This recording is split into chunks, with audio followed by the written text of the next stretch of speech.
There's Always a Lyric is sponsored by Lotus 823. At Lotus 823, your goals are our goals. We help consumer tech, home, and lifestyle brands gain visibility, drive relevant traffic, and increase sales through customized public relations and marketing strategies. Want to learn more? Head over to lotus823.com or get in touch at biz@lotus823.com today.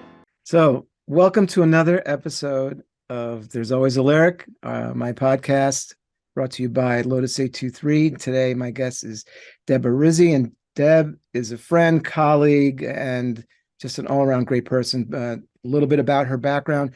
She has over 25 years experience in developing brand strategies for local, national, and international companies. She's a partner and president of rizco, a woman-owned brand-led marketing agency, which she co-founded in 2000. Upon graduating from Bucknell University, Debra worked in the finance department of corporate Lord & Taylor. Later, she managed the creative department of global public relations firm Porter Novelli. Debra is a past New Jersey Biz 40 Under 40 recipient and 2020's New Jersey Biz 50 Best Women in Business Award winner. She is a member of many business organizations, currently serves on Walls High School's Business and Finance Academy's Advisory Board, and served 8 years on Bucknell University's Alumni Association Board of Directors. On a personal level, Debra's partner in life and in business is her husband, Keith, and together they balance the lives of their three daughters, Mia, Marley, and Monroe. Welcome, Deb Rizzi, my friend. Thank you, David. It's so great to be here. Always great to see you. Yeah, I've been looking forward to this interview. I wanted to start really where we are right now and what led you to really build rizco with your partner in life, your husband, and a great creative, Keith. How did this come about? How did you get here? I appreciate that question, and it might come as a surprise, is that our business was actually founded through personal tragedy. We both worked at an agency, Porter Novelli, which is still a very large public relations firm in the industry right now. Sure. And Keith's dad owned a smaller production studio, and he became critically ill. And so Keith was forced to go on a leave of absence to take care of his dad's business. And I was in between interviewing, and he was like, I need help. So we took the leap of faith. We were not married at that time. We were just dating. And I moved away from the agency, and he's very heavy on the creative side, and I'm stronger on the operations side. And the true reality is that when you're in a current position, especially with an agency, you're supporting over 200 people.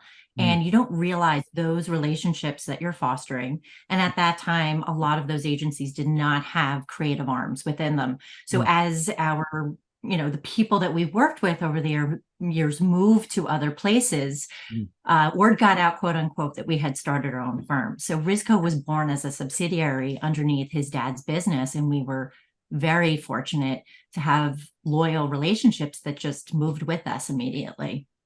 But what you're saying is the initial driver of all of this was family. Mm-hmm.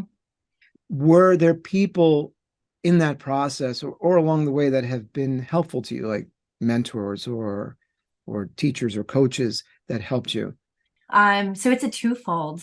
First would be, and as you read in my bio, I actually came from a finance background. So I worked for corporate. I didn't know that. Corporate Lord & Taylor. Yep. People are like, what? How did you make that transition? And always, art has always been something that I absolutely loved. Going to Bucknell gave me that liberal arts foundation, right? But it was always that secret sauce, something, being visual, being a part of the creative process was always something that intrigued me. And when I was in the financial department of corporate Lord & Taylor, it actually was the VP of operations from the advertising division. I caught a mistake on his budget before it went up to the president, and he said, I am going to get you to work for me one day. And he came through with that. It was about 6 months later. There's a special projects division. And back then, the New York store, all of the corporate offices were behind the walls of that main store. And in the basement was a full print shop. And so he loved my analytical skills, but he's like, I'm going to send you to school. And all right, I'm going to date myself. So yes, I learned Illustrator and Photoshop. I'm going to say the word quark, and everybody's going to like, oh my gosh, quark. But he gave me that foundation of seeing all the different parts and the foundation of how an in-house creative firm works. And then understanding ink on paper was a huge advantage for me as well. So that knowing how do you translate your design effectively into print, and at that phase, in that phase of my career. But then secondarily, so Tom Caputo was the one who opened that door for me and saw something in me that I didn't see in my own self. And I would not be here today without him. And then on the back end, being part of the agency, we were a business within a business. So Donald Berg was my creative director, and he taught me how to run a business, from the conversations to the legal aspect, making sure that you're getting sign-offs on all of your proposals, developing those external relationships with your vendor bases, which make your business run that much more smoothly. And then on the back end, I was responsible for all the finances as well. So your POs, your budgets, your billability. So Porter Novelli really taught me how to run a business within a business. And so extracting that, the brand, the customer service, and then also the processes, and being able to carry that over to rizco was pivotal. Like it really, what was happening there was a setup for what was to come, even though you didn't know it. Always asking that question of the why and how it led you to where you are now. And I want to talk a little bit deeper about where you are now and the industry you're in. It is an industry that is now facing a lot of new technologies and changes rapid is not even the right word. At a sort of this breakneck pace that you can barely keep up with the changes that are happening. Of course, I'm talking about things like AI and the impact. I knew that was good. ChatGPT. Yeah, right, and the impact specifically on both our industries, on the marketing side and content side, but your content too in a different way, but your content as well in one of your core areas of images, design, all of that. And I think it's hard to really understand where this is all going. Right now we're watching this thing grow up in front of us, except it's doing it week by week in leaps and bounds, right? It's every time you say, all you got to do is look every day, just check every day, and you'll see there's, oh, wait a second. Well, now they've created all these APIs for ChatGPT, and literally there's something for everybody and everything in there in terms of these APIs. How do you view this? How do you see it? Are you playing with it yet? Are you guys looking at it as something that does become incorporated at some point into the why and the how of how you work? Because it just seems like this thing is a freight train. It is a freight train. We are dipping into it slowly, and we are testing it. So I brought it to my leadership. It's so relevant that you asked this question, because I just brought it to my leadership team. And some were already dipping their toe into it. They were excited that I was, trending, that I was aware of this and this, looking at it. I went to a presentation and I was blown away and scared in the same sense, because the presenter talked about how he was able to pull his presentation in, together in less than 10 minutes, which usually would take a designer and a content team anywhere from 10 hours and up. More so the concern of, all right, each one of the images in that presentation was created through AI. So directing, pull an image, but okay, where's the legality and the copyright infringement come into play? Because as we know, as creators, we need to, number one, respect that, but also it's a huge risk for your organization. We've all been there where you've made that mistake of, there's an image that you've licensed, that the license expires and you didn't get the notification. All of a sudden you get a letter saying you owe a lot of money. So it's respecting copyright law and the legal aspect of it. Where we are using it is to possibly get from A to Z a little bit more quickly. Rizco prides itself in original content. But if you can test a theory or put in questions to help your brain go into a different direction to get a deeper end result of the content that you're developing, that's where we have started over the past month to use that and to cross-reference. We will not support with our agency. Yes, you can start writing your press releases or your blogs by throwing in a few sentences and here it is, because we've learned that 20 to 30% of that content might not be valid. And we have to, we're responsible. We are responsible for it. So, what are you finding? They call it hallucinations, I think. That yes. AI has hallucinations. Hallucinations. And sometimes they're really good hallucinations. Have you put your own name into ChatGPT to see what it spits out? It's it's colorful. Yeah, some of it makes you seem like a rock star. Yeah, right. But I think it's going to be interesting over the next year to see how this impacts our employee handbooks and our standard operating procedures. But I still think that there is a value, and we're not there yet. We're not going to be replaced. Because ChatGPT can't create what you and I are doing right now. That's right. That's right. There is still a lot to be said for the human element that connects and engages in a way that AI, at least right now, AI can't. Are you testing the waters with your team in the same way that we are? Yeah, we are, but we're doing it very much as a things like content. We may use it for a thought starter, with some prompts that way. But the actual content is still created by humans, by people.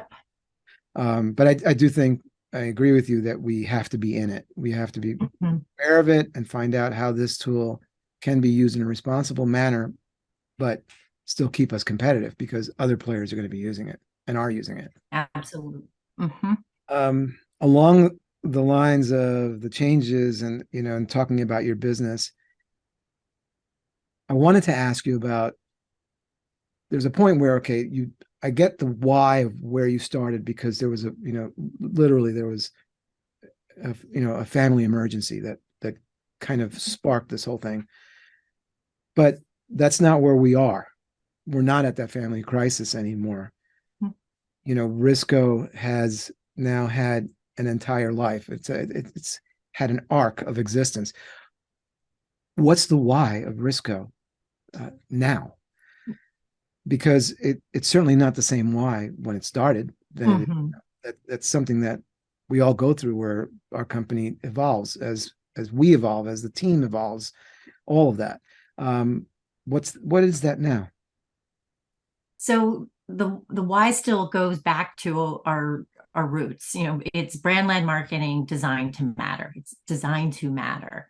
And we are very intentional in the way that we approach our business, and we have sort of it's a proprietary research process that helps to differentiate us in the marketplace, and enables us to be a champion for our brands or for our customers. And so our why becomes their why. And so when you're engaging with a customer, you're asking them, well, what is it that you're trying to achieve? And by going through our research phase, we are then able to give them recommendations that are based upon fact. And we use this analogy, you buy a piece of land, and of course you want to build on that property. Do you just go in and start building? No, you survey that land. Right. You see, what is it what kind of structure could I put on here? Is it going to fall? Is it, is it a wasteland? You survey to make sure that you understand what you're working with, and then you can build something, a solid structure on it. So our why becomes the client's why, and then we put our process into place to come up with that solution that's going to drive their business forward. And that's different. You understand that. It's, for some people it's visibility, for some people it's donations, Mhm. trying to sell a product, to beat out a competitor. Each business that we engage with has their own sets of goals that they're trying to achieve, and it's a different answer for each one of them. 100%. And to me, it's the work that you do is so highly personal. Even though you're working with a brand, Mm-hmm.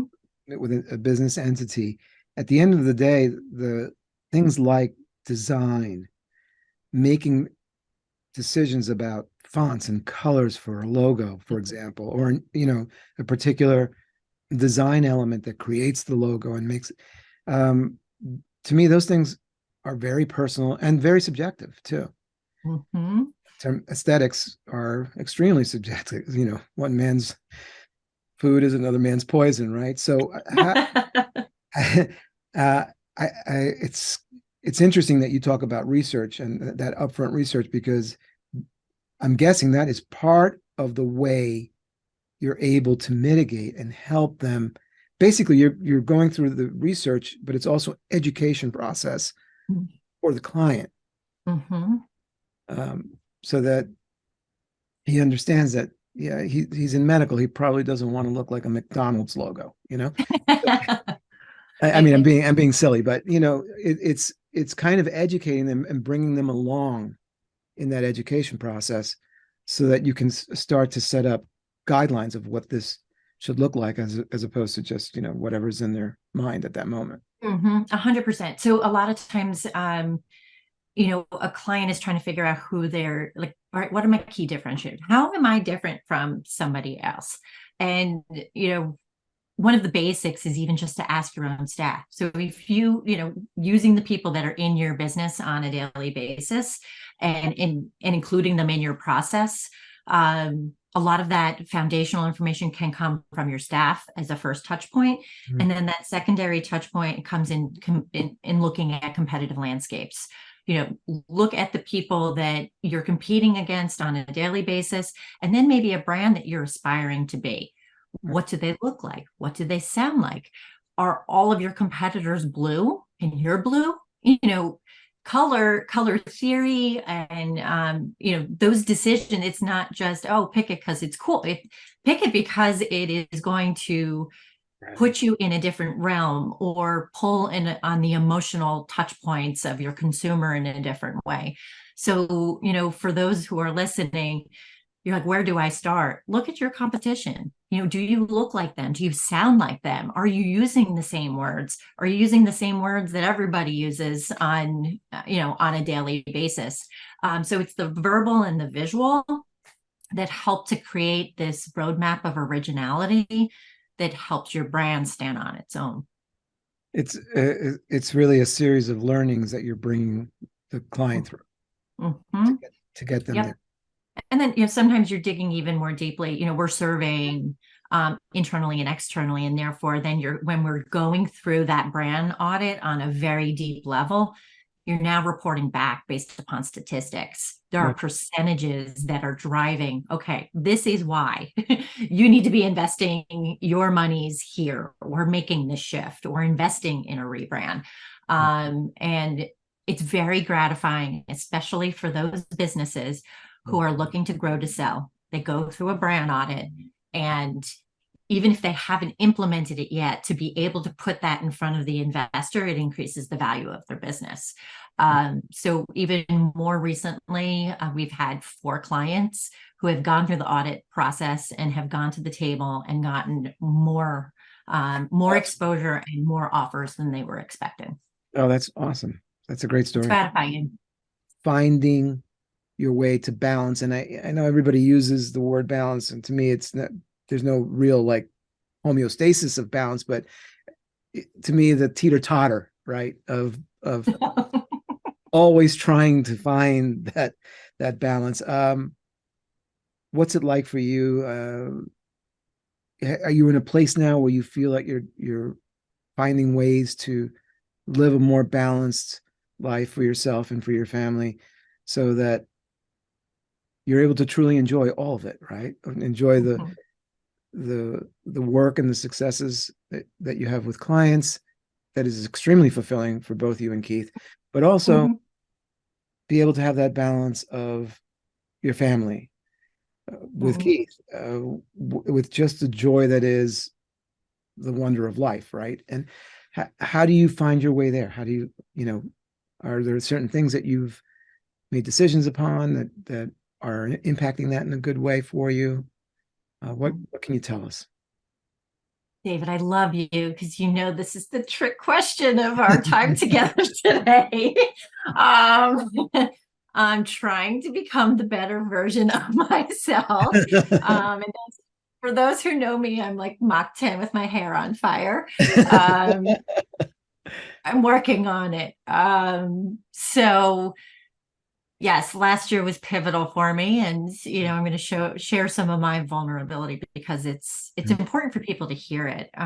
Turning 50 was not an easy Mhm. thing for me. You go through this self-evaluation of, Mhm. where am I? Am I doing enough? It's going back to the Bucknell how and why, but it was Yeah. really going through that really tough process. And being surrounded by people like you and Allison who have watched my process and said, you have to start to prioritize a little bit more. You're doing that Scooby-Doo very often where your legs are moving really, really fast, but you're not getting anywhere quickly. So through friends and my personal coach, who is John Musso, I am scheduling those clarity moments, and I'm committed to that now of at least, and starting small, but 2 times a week of blocking that time and not feeling guilty about it. It doesn't always have to be before work or after work because I'm constantly in the work. Mhm. But how I take that time, whether it's to read, evaluate something on the business, go for a walk, Mhm. or just pause to have a really deep, good human conversation with my husband that is not about the business or the kids. It's about us and where do we want to go in the future. Mhm. It takes baby steps. It's baby steps, but that is the one thing that I am working on, and I get inspiration from other individuals who are doing it well, like you. I've noticed your shifts and how you're balancing that. Um, but if anybody looks at my Instagram feed, it's all about my family. So that time is ridiculously precious to me, and I'm super proud of my children because they are the best creative end product that I've ever worked on, and it's constantly going. And I do want to be around to see and experience their lives. So I'm working on the work-life balance, I promise. And you mentioned a coach. That's very interesting. And let's give him a shout out. It was John Musso. Musso, yeah. Musso. So, how does your coach? Because I think this is also helpful for people to hear that we all get help from others, right? Mhm. How does John help you as a coach? So John leads the alternative board, and so I'm part of a tab program, and I actually have a board meeting today Mhm. where the people within my board, they are all senior level, like either business owners or senior level within their industry. So I have that legal counsel, financial counsel, HR, all within the pseudo board. So we spend 3 hours a month together solving problems to make our businesses better. And then one-on-one, I have sessions with John of going through what are my key challenges. And it's not always business. A lot of times it's personal, it's mental, it's making you the best version of yourself so that you can make the business better. So he has been really instrumental in developing structure for me That's and wonderful. seeing where I need to improve processes and procedures Mhm. so that I can do that. We've done a good job. I can step away and go on vacation and it runs seamlessly. I have the best VP of Ops, Michelle Mazer. But there Shout are out to others Michelle. I have to shout out to. She's the best form of glue you could ever find. Uh, Great. but there's another layer that's needed in order to really balance that work-life balance. So Yeah, he's keeping me in check, and I'm sure he's going to listen to this because he's going to follow up and be like, did you take your time off? Did you do your clarity checkpoint? Yes, I did. Uh, One question, which I know you're dying to answer because it's the title of the podcast. Uh, so I got to ask the question: if there's one song title or lyric that captures who you are, your story, what would it be? Am I allowed to do two? Sure. You, Deb? Okay. Definitely. I'm sorry. I have two, and you'll get it. Okay. Um, so my second daughter is named after Bob Marley. And so of course, music plays a huge role in our family. Mm. So everything is going to be all right has always been ingrained throughout our family. And it is. When you look at life's journey, even when you feel like you've hit your rock bottom, there's that, like, it is going to be all right. And in that moment, you just it you feel like it could be the end, and it's not. There's always a way out. There's always somebody that will be there to help you. So that's ingrained within my family. But the other one is true to my heart as a woman who grew up with very simple beginnings. I grew up in Rahway, New Jersey, and rap and hip hop are a huge part of who I am as an individual. So I have to give my shout out to Pitbull, The Time of Our Lives. The best line is, but every day above ground is a great day. Remember that. Dale. Ah! You're touching on my Cuban roots there. That's great. Dale. Dale. That's great. Actually, that really does capture you when I think about it.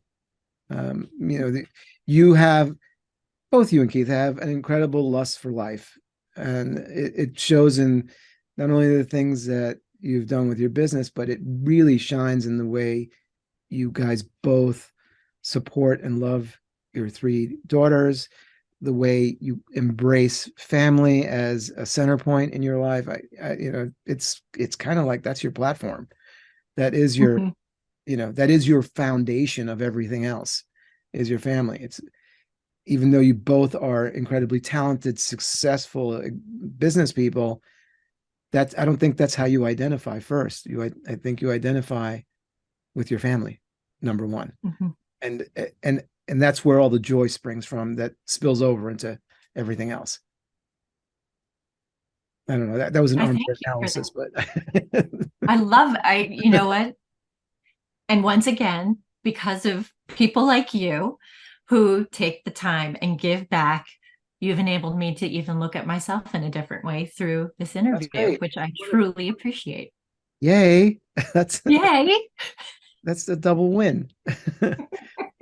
This has been lovely. Thank you so much for making the time today to do this with me. It was really an honor and a joy for me to do this with I you. truly appreciate it. I'm so proud of all your success and that you made this dream come true. It feels like yesterday we talked about it over dinner, Oh, and you have given birth to another baby that I know that is going to soar. So I congratulate you and thank you so much for your friendship. Thank you so much, Deb. And I'll be seeing you. Have a wonderful day. You too, dear. Thank you.